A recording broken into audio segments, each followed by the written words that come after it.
გილოცავთ დღევანდელ დღეს. ეს არის აღდგომიდან მეხუთე კვირა და დღეს ჩვენ საკმაოდ ვრცელი მონაკვეთი წავიკითხეთ წმინდა იოანე ღვთისმეტყველის სახარებიდან, სადაც იყო მოთხრობილი ისტორია იმის შესახებ, თუ როგორ შეხვდა იაკობის ჭასთან მაცხოვარი სოფლისა იესო ქრისტე სამარიტელ დედაკაცს.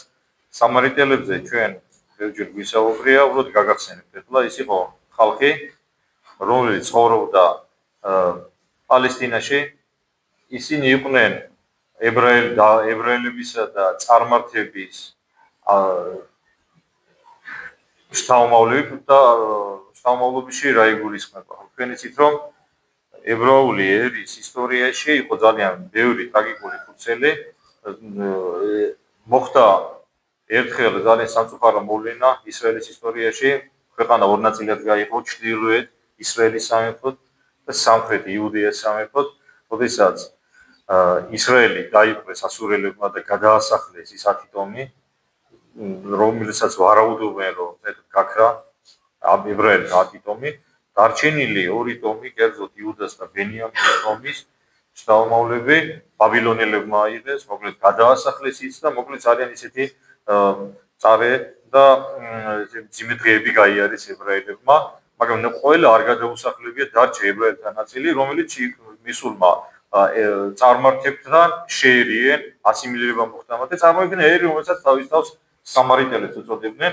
ებრაული ჯულით, საფრთხის ჯულით, ასე იყო განწესებული ძველათმაში, რომ ებრაელს ეკრძალებოდა არა მარტო ცოლად მოყვანა წარმართის ან გათხოვება, არამედ შეხებაც კი არ შეიძლებოდა. შესაბამისად, ებრაელები, როდესაც დაბრუნდნენ ბაბილონის პეურიდან, მათ დახვდათ ხალხი, რომლებსაც ხელთ ეპყრათ და ამბობდნენ, რომ ჩვენ ესე იგი ებრაული ჯურის მიმდევრები ვართ, თანამასთან წარმართული წესრულებები ჰქონდათ მათ ცხოვრების წესში მიღებული და აქედან გამომდინარე ებრაელები მათ თვლიდნენ წარმართებად და მეტიც ყველაზე მეტად სწორედ სამარიტელებთან ჰქონდათ მძიმე და რთული ურთიერთობა, როგორც გითხარით, ქალაქზეც კი არ გადიოდნენ მათ ქალაქზე, რომ ესე იგი ჩრდილოეთში მომხვედრილიყვნენ. ახლა ესეთი მომენტი იყო მოგზაურობის დროს მაქსიმალურად ცდილობდნენ ის დასახლებები, სადაც სამარიტელები ცხოვრობდნენ, არ შესულიყვნენ ებრაელები.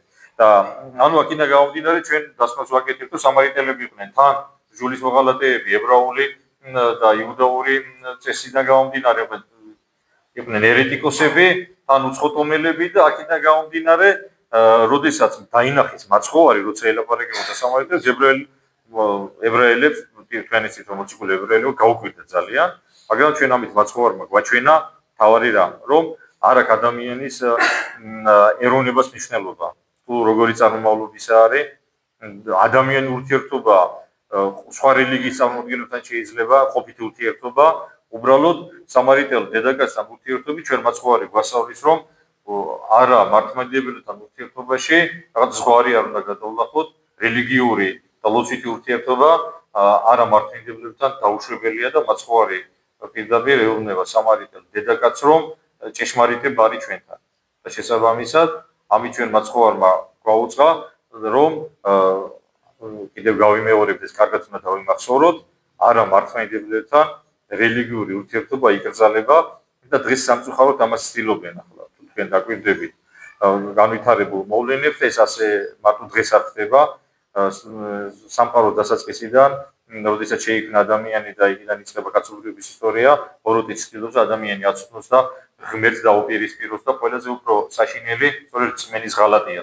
იცით ჩვენი წინაპრები სარწმუნოების გამო საკუთარ სიცოცხლესაც კითხმობდნენ და ქართული ერი გამორჩეულია სხვა ერებისგან, იმით რომ შეიძლება ითქვას, რომ ყველაზე მეტი ადამიანის ქრისტეს შვილისთვის სწორედ ჩვენ ამ ცირრიცხოვან ერმა მიცა სოფლიო ეკლესიას.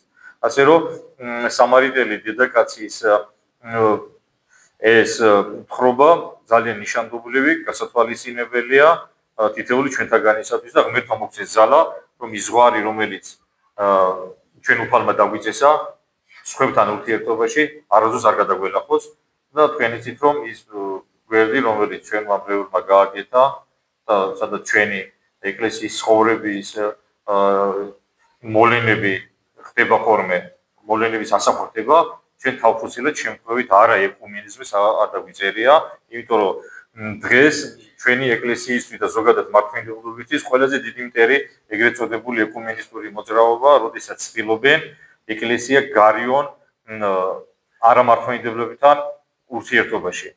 და მათი საბოლოო მიზანია, რომ მომზადონ ტახტი ვის იმ ადამიანს, რომელსაც შემდეგ თავისი ცხოვრების წესიდან გამომდინარე ანტიქრისტეს შეიძლება უწოდოთ.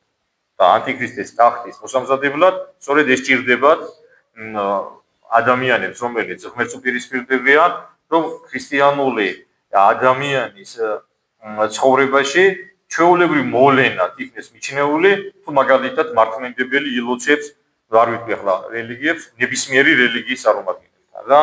ეს უნდათ როგორც ჩვეულებრივი წესის ეგაღადონ და ღმერთმა ჩვენ ამისგან დაგვიფაროს, დიდება უფალს.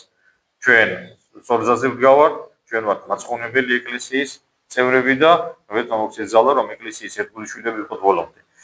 ყველა არ შეიძლება გვერდი ავუაროთ იმ მოვლენას, რომელიც გუშინ მოხდა. თქვენ იცით, რომ 17 მაისი ეს იყო დღე, რომელი დღეც დღესასწაულად დაწესებული იქნა და უქმედ გამოცხადდა სახელმწიფოს მიერ.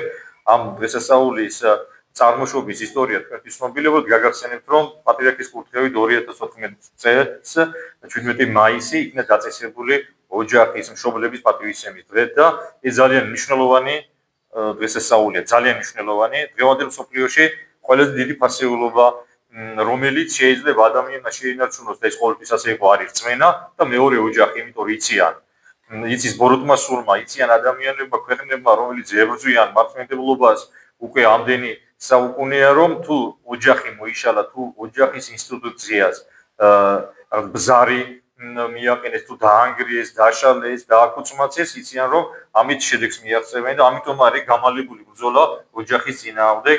ვიღაცები ასე ამბობენ, რომ ეს რაღაცა დღესასწაულს, რომელიც ახლა ევროპაში და ამერიკაში აღნიშნავენ, სათაური შეიძლება შემიშალოს, ამიტომ რამოდენჯერ ჰომოფობია არის ნახსენები და მე ვარ ვითხრა, რომ ახლა ესეთი რაღაც არ არსებობს იქო, რაღაც ჰომოფობიასთან და ტრანსფობიასთან ბრძოლის თუ დღეს რაღაცა დღეთ არის დაწესებული და რატომ მაინდა-მაინც ამ დღეს დააწესდა სპეციალურად იქნა დაწესებული, მე ასე მგონია, იმისთვის რომ ხელი შეუშალოთ გარყვნილების პროპაგანდას.